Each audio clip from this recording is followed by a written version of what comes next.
Hemos venido realizando por el país una serie de giras para contarle a los colombianos y contarle a las regiones qué hemos hecho en materia de infraestructura y qué nos falta por hacer, porque todavía quedan 3 meses de gobierno y en 3 meses se puede hacer mucho. Pero es importante hacer este ejercicio de rendición de cuentas. Lo hicimos en la región del eje cafetero, lo hicimos en el Caribe, lo hicimos en la región del Pacífico y hoy lo estamos haciendo aquí en Bogotá. Y es un balance de lo que se han hecho en estos 8 años que creo que es importante para que el pueblo colombiano y los colombianos entendamos qué hemos hecho y para dónde vamos. En esto de la infraestructura, como en muchos otros proyectos, grandes proyectos, se requiere inspiración. Yo repito con cierta frecuencia que a mí me gusta leer muchas biografías y recibir inspiración de los personajes de la historia que han hecho grandes proyectos, que han hecho grandes cambios. Y menciono a 3 en particular.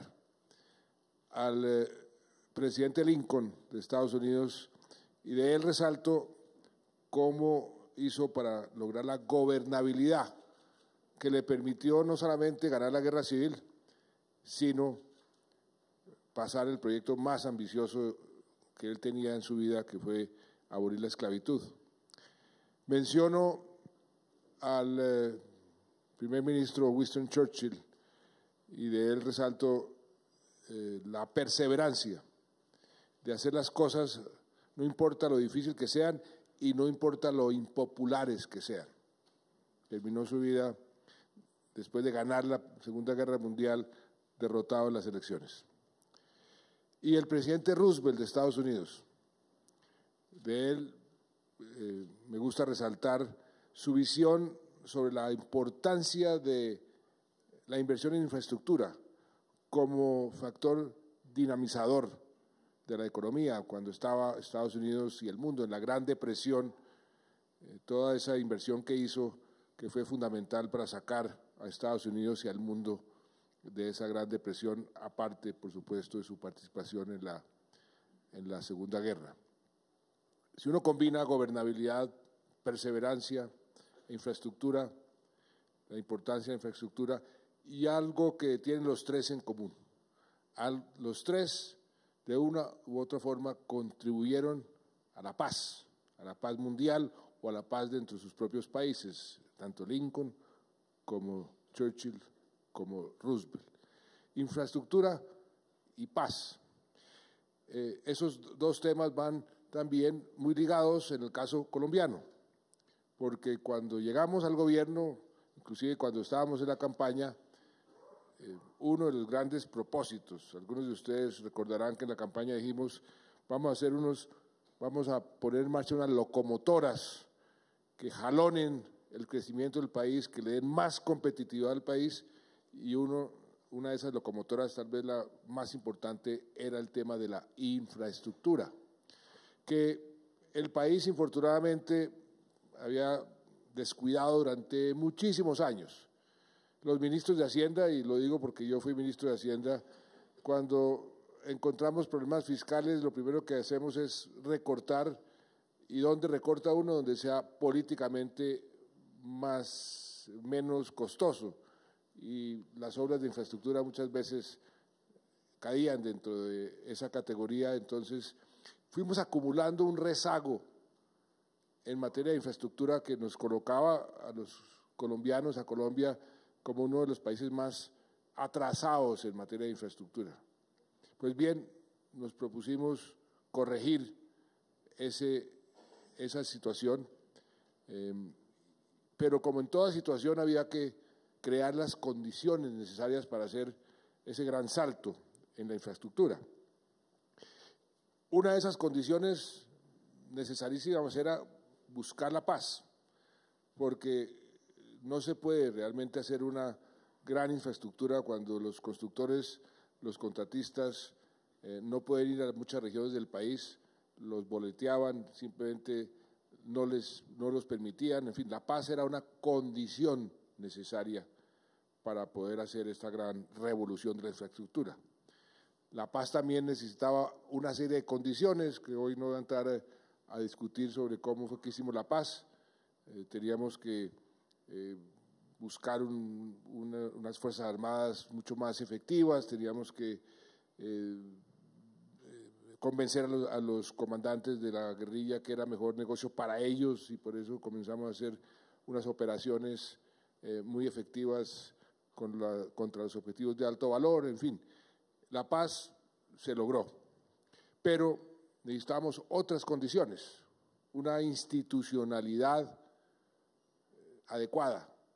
Necesitábamos una economía sólida que generara confianza para que esa gran inversión que íbamos a necesitar llegara.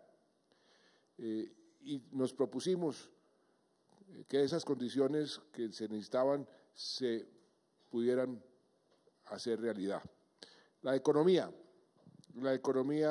desde el primer día del gobierno nos propusimos mejorar la calificación de riesgo del país, usando la gobernabilidad que copiamos de Lincoln. Pudimos tener una gobernabilidad en el Congreso y pudimos aprobar muchísimas leyes que nos permitieron generar confianza en la economía y nos permitieron también adelantar la revolución de la infraestructura. Ustedes se recordarán la reforma constitucional donde introdujimos el criterio de responsabilidad fiscal en la propia Constitución, la regla fiscal que nos autoimpusimos. Eso generó mucha confianza en el futuro de la economía. Tuvimos un desempeño muy positivo, vino el bajonazo del precio del petróleo que nos golpeó muy duro, pero nos logramos ajustar a esas nuevas circunstancias, un ajuste que el Fondo Monetario en un informe que hizo la semana pasada elogió en forma muy importante, diciendo Colombia realmente pudo ajustar su economía, un ajuste que Fedesarrollo dice que fue el peor choque económico que ha tenido Colombia desde la época de la Gran Depresión, y ya estamos saliendo. La perspectiva de crecimiento para este año, según el Banco de la República, es de 2.7, para el año entrante de 3.7. Yo tiendo a ser siempre, es parte de mi obligación, un poco más optimista que el Banco de la República. Yo creo que podemos llegar, si seguimos con todas estas noticias que estamos oyendo en estos últimos días de crecimiento y de factores positivos, podemos llegar a un crecimiento del 3% este año o algo muy cercano o más cercano de 2.7. En fin, hoy tenemos una economía mucho más sólida, pero lo importante es que esa confianza que genera una economía sólida se ha mantenido y se ha acrecentado. ¿Cómo se mide la confianza en una economía? Hay muchas formas de medir, pero la que yo creo que es la más transparente, la más implacable, es qué piensan los inversionistas de su plata, cómo la van a invertir en un país y qué riesgo están dispuestos a asumir. El riesgo país es lo que muestra la confianza de los inversionistas en el futuro de la economía. Y el riesgo país nuestro está en este momento en unos niveles históricamente bajos y se mantuvo casi durante todo este tiempo luego de que nos dieran las calificadoras de riesgo gracias a las reformas que aprobamos, el grado de inversión. Creo que hemos sido el único país que logró mantener la calificación en el mismo nivel a pesar de la baja del precio del petróleo. En América Latina creo que a todos los demás le bajaron en una u otra forma la calificación, a Colombia no. Y eso lo hemos logrado mantener, y eso ha sido muy importante porque el acceso a los mercados, el acceso a un crédito más barato era una condición muy importante para poder desarrollar esta revolución de la infraestructura. La institucionalidad, con lo que teníamos era imposible hacerlo. Ustedes se acuerdan lo que era el INCO, cómo llamaban el INCO, la cueva de ladrones. Allá era físicamente imposible adelantar los proyectos. Por eso, en algunas instituciones, la decisión fue simplemente abolir esas instituciones y construir unas nuevas, crear unas nuevas, que eso fue lo que hicimos en el sector de la infraestructura. Creamos la ANI, creamos la Financiera de Desarrollo, creamos diferentes instituciones que nos permitieran adelantar esa revolución. Y una tercera condición importante, que es un poco la actitud, es la mentalidad, es pensar en grande. Y eso con el ministro Cardona, que me acompañó al comienzo del gobierno y en la campaña, con el ministro Cárdenas, con Juan Carlos Echeverri, en esa época me acuerdo que nos sentábamos a decir, pensemos en grande, hagamos las cosas realmente ambiciosas, que ¿por qué no las vamos a poder hacer?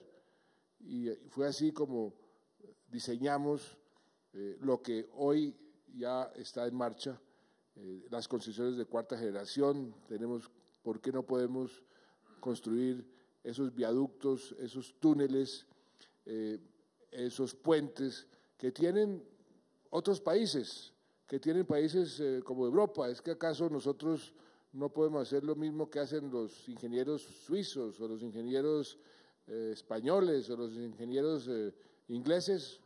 Claro que sí. Y fue así como diseñamos ese inicio de la revolución. Hubo un fenómeno que en cierta forma nos energizó para hacer de esta revolución una revolución más importante todavía. Cuando llegamos al gobierno, muchos de ustedes se recordarán, coincidió con el peor desastre natural de nuestra historia, el fenómeno de la Niña. A la gente se le olvida, pero recuerden el estado de nuestras carreteras y de nuestra infraestructura después de ese fenómeno.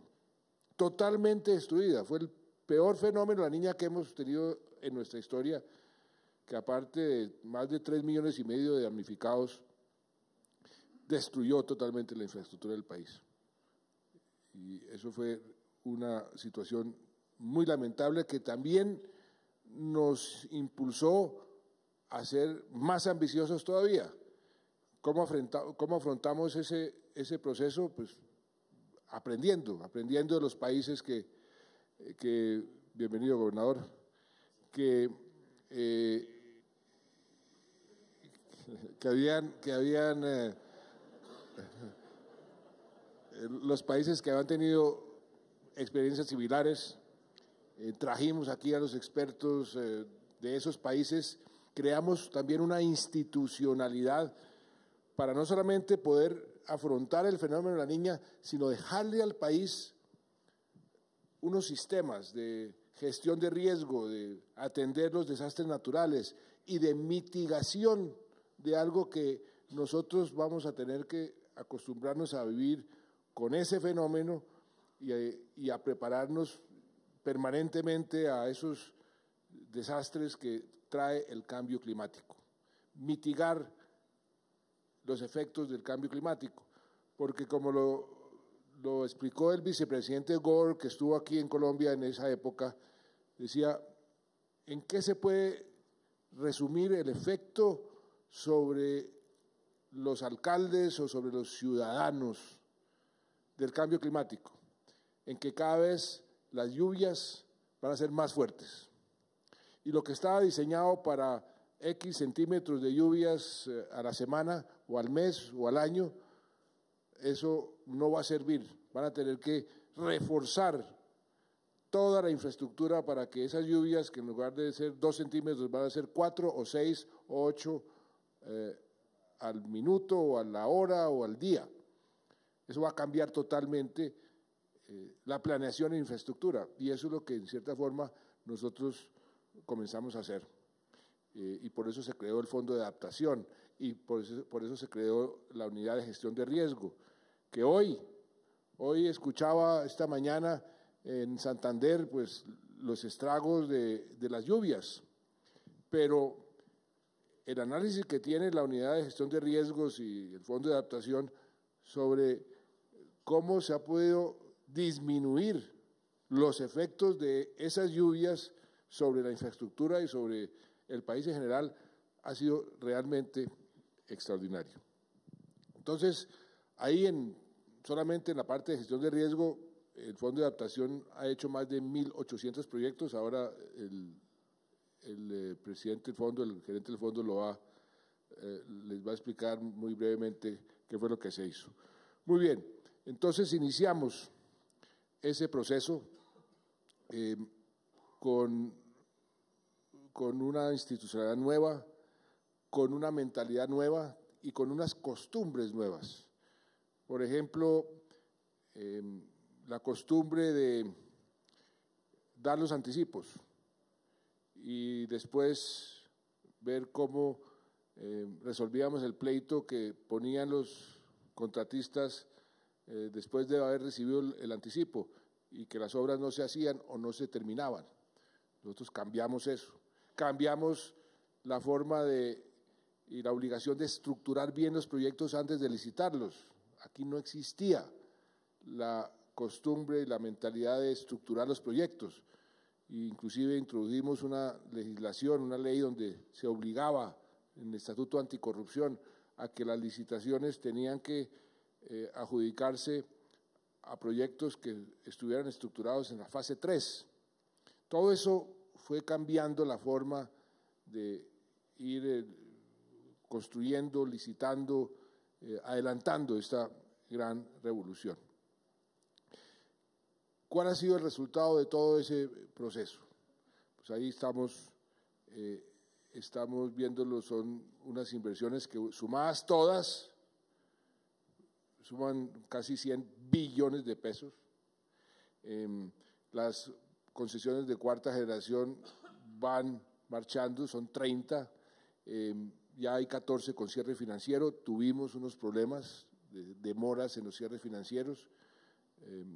El caso de Odebrecht generó toda una ola que paralizó por un tiempo todo el proceso de los cierres financieros, pero eso ya se subsanó y ya van adelantándose los cierres financieros. Ahí tuvimos un retraso, son inversiones por 45 billones de pesos, 5.000 kilómetros concesionados en esa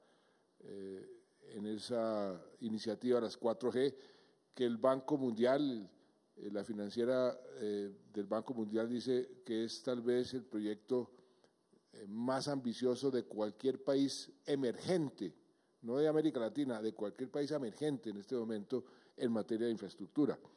Y en ese proyecto de 4G, el Banco Mundial, que mide la regulación de las alianzas público-privadas, que fue una ley que también se aprobó gracias a la gobernabilidad, Colombia está en un segundo lugar después del Reino Unido y Australia. Eso nos ha permitido también con las 4G y con el INVIAS hacer toda una serie de proyectos de dobles calzadas. Para darles un ejemplo, desde que nuestro libertador nos dio la independencia hasta el año 2010, habíamos acumulado durante 200 años 700 kilómetros de dobles calzadas. Eso era lo que el país había construido en toda su historia, 700 kilómetros. A la fecha, vamos en 1.360 y yo aspiro que de aquí al 7 de agosto, ministro, terminemos 1.400 kilómetros de dobles calzadas. Es decir, hemos construido el doble de lo que el país tenía en toda su historia en materia de dobles calzadas. Pero eso no es todo. Ya están contratadas, eso ya es lo que ya se ha ejecutado, ya están contratadas 900 kilómetros más que el próximo gobierno va a poder inaugurar en diferentes sitios del país porque ya están en proceso. Puentes y viaductos. Puentes y viaductos. Yo le hacía unas preguntas al comienzo de estas presentaciones a algunos colombianos que les decía, ¿cuántos puentes creen ustedes que hemos construido a lo largo de estos años? Entonces me decían 10, súbale un poquito, 12, súbale más, 20. No. Hemos construido ya 470 entre puentes y viaductos. Y estamos construyendo 640 más, o sea, 470 ya construidos y 640 en construcción. Pero no son unos puentecitos, son unos viaductos como el de Gualanday en el Tolima. Muchos de ustedes lo habrán ya visto. Mide 630 metros de alto, un edificio como de, para comparar, un edificio de 27 pisos. Y se está construyendo otro viaducto ahí de 730 metros. El viaducto de la Ciénaga de la Virgen, doctor Huertas, ese viaducto es una obra importante en cualquier parte del mundo. Los que van a Cartagena ya lo están viendo.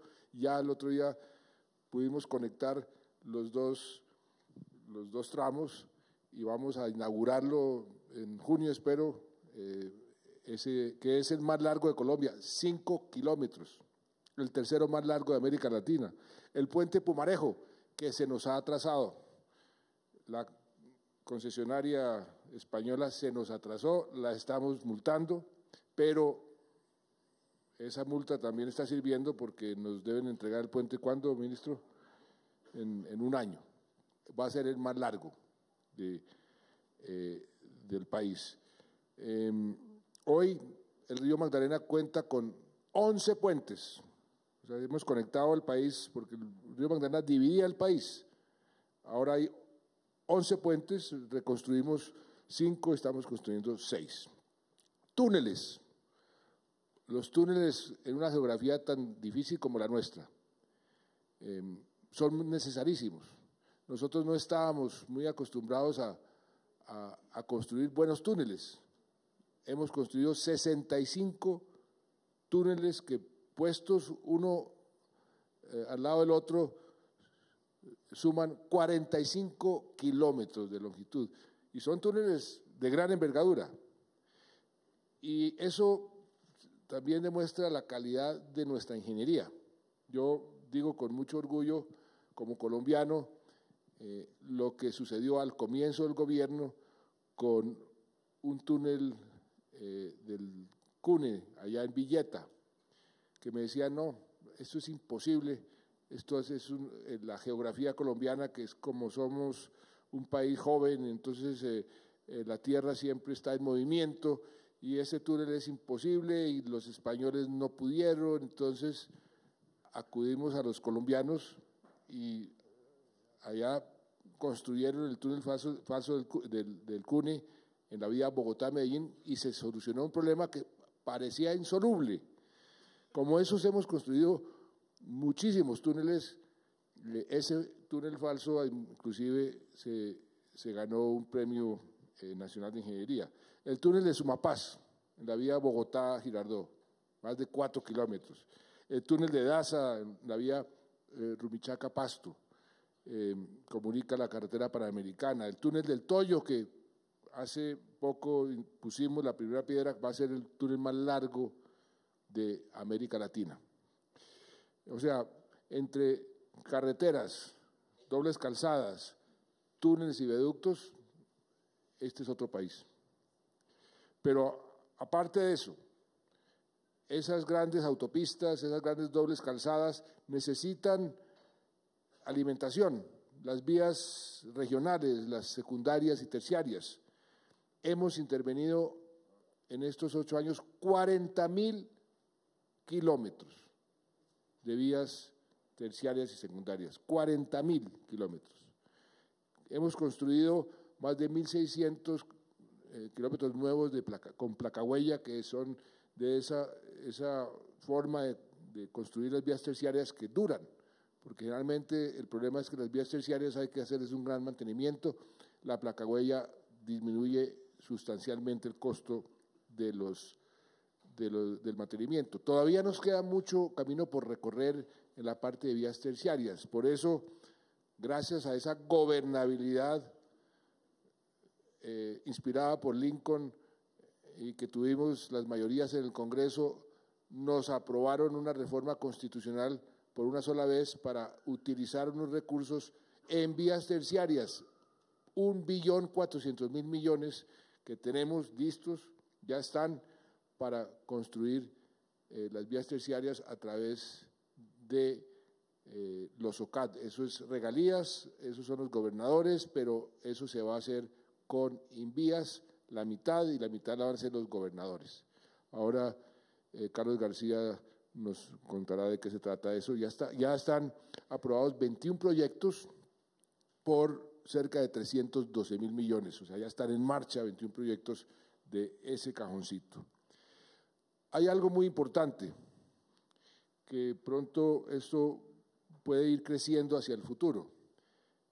Para darle a las zonas más afectadas por el conflicto una respuesta rápida a sus necesidades y a sus expectativas, nos copiamos del Perú de esa figura que se llama las obras por impuestos, que las empresas sean las que construyan las obras de infraestructura y que crucen el costo de esas obras con los impuestos que les toca pagar. Es decir, es una triangulación. Eso ha tenido un efecto muy positivo en el Perú porque las empresas están muy interesadas en también hacer de eso parte de su responsabilidad social, su responsabilidad comunitaria. Les interesa muchísimo que las obras sean obras de altísima calidad y es una verdad de apuño incontrovertible que el sector privado es más eficiente que el sector público, en la mayoría de las veces, algunas veces no, pero entonces estas obras por impuestos también nos permiten acelerar la inversión en infraestructura. Este lunes pasado, el lunes de esta semana, se aprobaron 23 proyectos para ser construidos por el sector privado, obras de infraestructura, muchos de ellos son carreteras, por un valor cercano a los 220.000 millones de pesos. Por ejemplo, en la vía Escarralao-El Bagre, allá en Antioquia, 19.000 millones de pesos lo va a construir Mineros de Antioquia. El mejoramiento de la vía Paujil-Caquetá, que es una vía muy importante, por 36.000 millones lo va a hacer Ecopetrol. Y aquí se han vinculado otras empresas que van a hacer otras obras como EPM, como Cerrejón, Corona, Celsia. Las principales empresas están muy interesadas porque esto es un gana-gana para todo el mundo. Y aparte de eso, en esa reforma constitucional que hicimos para que por una sola vez se puedan transferir unos recursos para vías terciarias exclusivamente, dejamos también un artículo que le garantiza a los próximos gobiernos por lo menos 600.000 millones de pesos anuales para invertir en vías terciarias. ¿Cómo? Poniendo en la reforma constitucional que el 7% de las regalías, el rendimiento de las regalías, iría a las vías terciarias. O sea, les dejamos al próximo gobierno un volumen muy importante de recursos para que sigan construyendo vías terciarias. Los puertos, ahí también hemos hecho una pequeña revolución dentro de la gran revolución. 75 terminales portuarias tenemos hoy en Colombia, 75.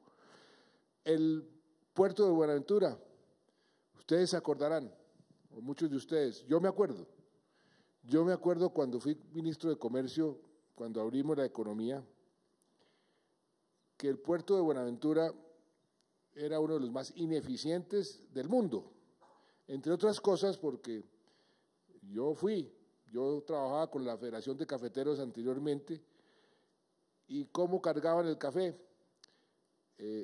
Lo cargaban antes de ser ministro, lo cargaban, pues cada trabajador se ponía el saco de 60 kilos al hombro y subía el café al buque. Cuando vino la nueva tecnología revolucionaria de los contenedores, la convención colectiva con el sindicato de Colpuertos exigía a esa convención que les tenían que seguir pagando como si cada trabajador subiera cada saco al buque. Entonces, ¿cuál era la situación? Uno veía a los trabajadores allá sentados, ¿no?, observando cómo subían los contenedores al buque y les pagaban como si estuvieran cargando ellos mismos el café. Eso originó, entre otras cosas, la privatización de Colpuertos en esa época, que fue muy controvertida, muy peleada, muy luchada. Pero hoy, muchos años más tarde, pues 28 años, pero hoy tenemos el puerto más eficiente de todo el Pacífico latinoamericano, el puerto de Buenaventura, en materia de la eficiencia de cómo suben y bajan los contenedores y cómo la eficiencia del puerto es el más eficiente de todo el Pacífico latinoamericano. Y por ejemplo, el puerto de Aguadulce es un puerto hoy que no le tiene nada que envidiar a ningún puerto a nivel mundial. El puerto de Cartagena. Cartagena es el quinto puerto en volumen de contenedores, pero el primero en eficiencia. ¿Cuántos contenedores suben y bajan por hora? Es el primero de todo el Caribe. En aeropuertos, ahí hemos hecho también un gran esfuerzo, hemos intervenido, si uno suma todas las intervenciones, 91 aeropuertos, pero en muchos de ellos son inversiones muy pequeñas, inversiones de alguna importancia, 51 aeropuertos con grandes inversiones. ¿Cuál es el demostrar? Pues el que más orgullo nos da, por supuesto, El Dorado. Acuérdense lo que era El Dorado hace 8 años, hace 9 años. Nosotros inauguramos el último terminal del Dorado hace unos meses. Ese último terminal del Dorado que inauguramos era más grande que la totalidad del Dorado de hace 8 años. Y hoy El Dorado es el primer aeropuerto en materia de carga de toda América Latina, el tercero en número de pasajeros después de México y Sao Paulo, pues porque son ciudades mucho más grandes que Bogotá, pero es uno, si no el más eficiente en materia de vuelos que entran y salen por hora. Yo les puse a los funcionarios del Ministerio y de Aerocivil que quería la misma productividad que Heathrow, porque Heathrow es un aeropuerto que tiene el mismo número de pistas que El Dorado, 2 pistas, y Heathrow pues es un aeropuerto muy importante y ya tenemos esa misma eficiencia. Según Skytrax, que es una de esas empresas que mide la eficiencia de los aeropuertos y la calidad de los aeropuertos, dice que este aeropuerto es el mejor, sin duda, que hay en Sudamérica. Pero ustedes van a Río Negro, no sé cuántos de ustedes habrán visitado Quibdó, el Chocó. Ahí toda la ciudad cambió por el aeropuerto que se construyó, porque además tiene hotel, tiene centro comercial. Ustedes van a Bucaramanga, a Cali. Cali es el Bonilla Aragón, hoy es el único aeropuerto que tiene, o creo que el segundo que tiene ya todos los estándares internacionales. Si van a Leticia, allá van a ver un aeropuerto maravilloso que todavía no se ha terminado, que espero que se termine en los próximos meses, pero es un aeropuerto realmente importante. Y como esos, pues estamos haciendo en todas partes. ¿Dónde no avanzamos lo que hubiéramos querido avanzar? Pues el río Magdalena. Ustedes vieron el problema que tuvimos, aunque hemos hecho una labor importante, el volumen de carga que el río transporta hoy en día es mucho mayor que el que transportaba hace unos años. Vamos a dejar eso marchando para que esa gran inversión del río se haga. Eso va a quedar en proceso, pero ahí, por esas circunstancias, el fenómeno de Brecht se retrasó. Otra área donde avanzamos muy poco, y yo hubiera querido avanzar mucho más, es en la parte férrea.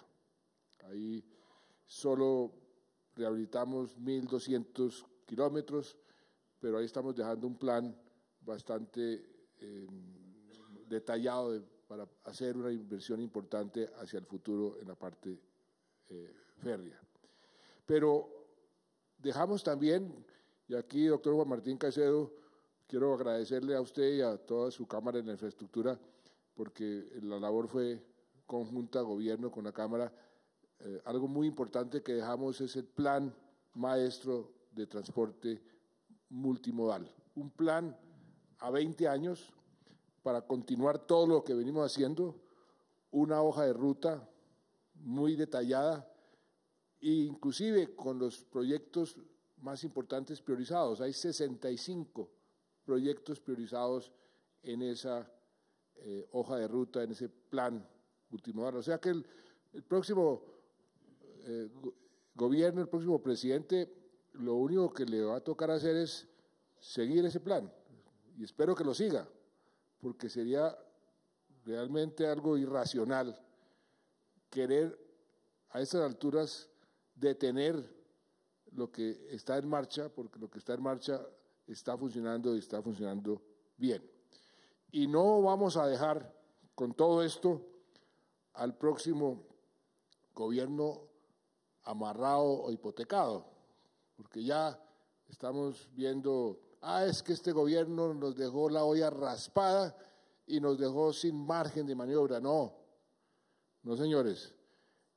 En todo lo que está hacia adelante, por ejemplo, en materia de concesiones de cuarta generación, está garantizado, con vigencias futuras. Ya la plata está, pero aún así no estamos dejando al próximo cuatrenio hipotecado, ni mucho menos. Les voy a dar una cifra en ese sentido. Pastrana le dejó a Uribe el 6% del PIB amarrado en vigencias futuras en este frente del transporte, 6%. Uribe me dejó a mí el 5.5% del primer cuatrenio amarrado, 5.5%. Y yo le voy a dejar al próximo presidente el 2.5%.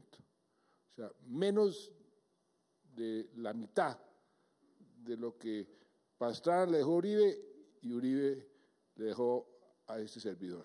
O sea que simplemente lo menciono porque seguramente va a decir, no, este gobierno nos dejó todo amarrado, todo contratado. No, todo lo contrario. Aquí les estamos dejando un margen bastante amplio.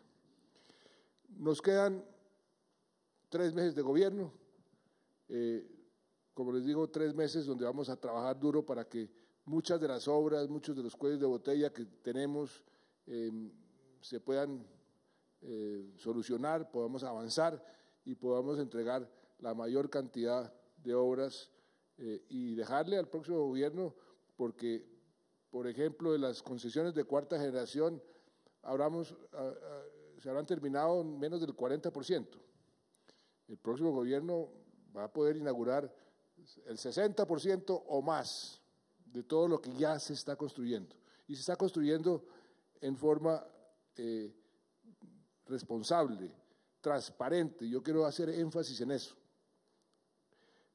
La nueva institucionalidad, la forma como estamos licitando, como estamos diseñando las licitaciones y la construcción, lo de el anticipo, todo eso nos ha permitido algo que a mí me produce una gran satisfacción.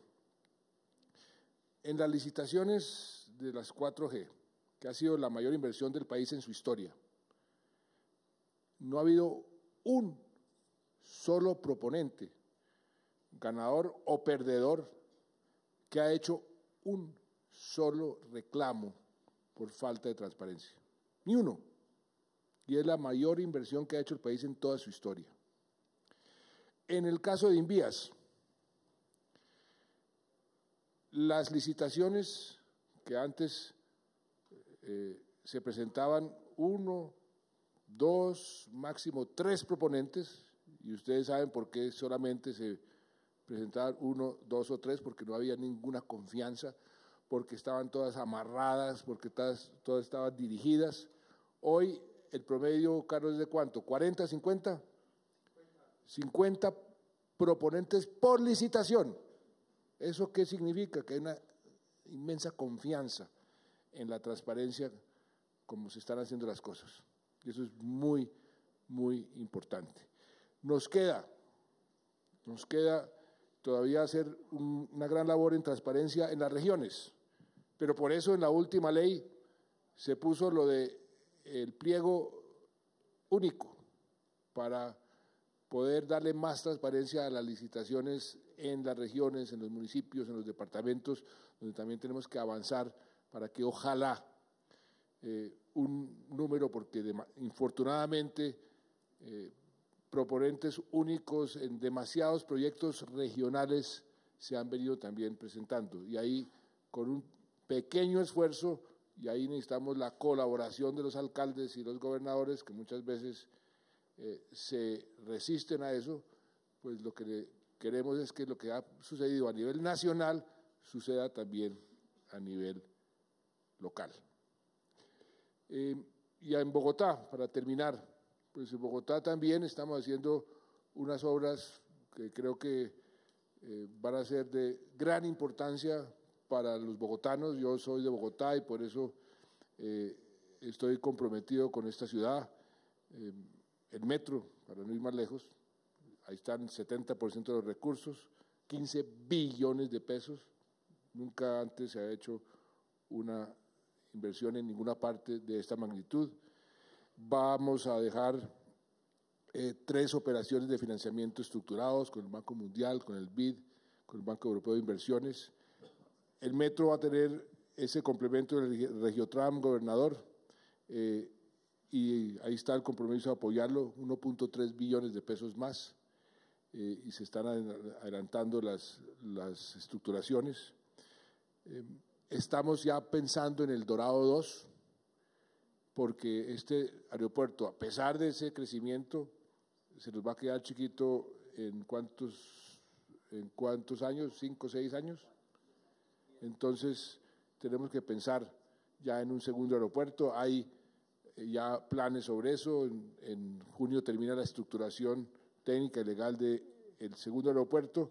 Hay una iniciativa del concesionario del Dorado actual para ver si se puede construir, si de pronto resulta mejor, una tercera pista.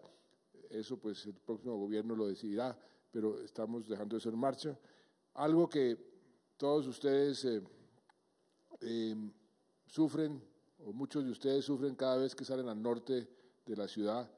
Eso, el plan que hemos diseñado con el alcalde es de esas autopistas de 4 carriles, 8, pues 4 de un lado y 4 viniendo. Hoy vamos a firmar el acta de inicio de esa obra, que va también a modificar la movilidad de Bogotá hacia el norte. Pero, concluyendo, lo que quiero dejarles a ustedes es el balance de lo que se ha hecho y simplemente piensen, ¿cuánto se demoraban? Algunos de ustedes, no sé quién va a Villeta con frecuencia. ¿Cuánto se demoraba hace 8 años de Bogotá a Villeta y cuánto se demoran hoy? ¿Cuánto se demoraban de Medellín a Urabá y cuánto se van a demorar? ¿Cuánto se demoran hoy y cuánto se van a demorar apenas se terminen? De menos de la mitad del tiempo. Estuve hace una semana, un poquito más de una semana, en San José de Guaviare, inaugurando una vía, la vía San José de Guaviare, Granada. Esa vía hace 20 años se demoraba 2 días. Poco a poco se fueron construyendo, se demoraban 11 a 12 horas. Hoy se van a demorar 2 horas y media. ¿Cuánto se demoraba un pasajero entrando al Dorado hace 8 años y todo su trámite? 2 horas. Hoy, cuando hay mucha gente, se demora entre 30 minutos y 40 minutos, es lo que me dicen, porque no he podido usar el aeropuerto del Dorado en estos 8 años, pero me dicen que ya dentro de 3 meses me va a tocar usarlo. Pero espero que sea cierto que se está demorando entre 30 y 40 minutos, ministro. Cuidado porque… de manera que ese es creo que un balance muy positivo.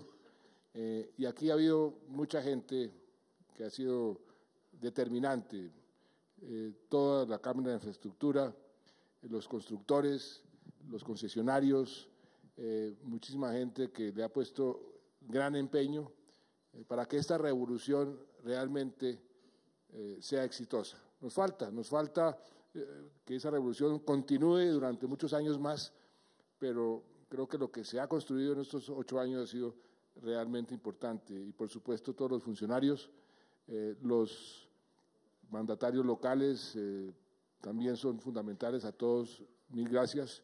Y ahora entonces vamos a que pasen al tablero los diferentes directores de las entidades para que les den en más detalle las principales obras y lo que falta, porque lo que estamos haciendo en todo el país es que cualquier cuello de botella, los funcionarios se quedan ahí a resolverlos en forma inmediata para que podamos avanzar lo máximo de aquí al 7 de agosto y entregarle lo máximo al próximo gobierno.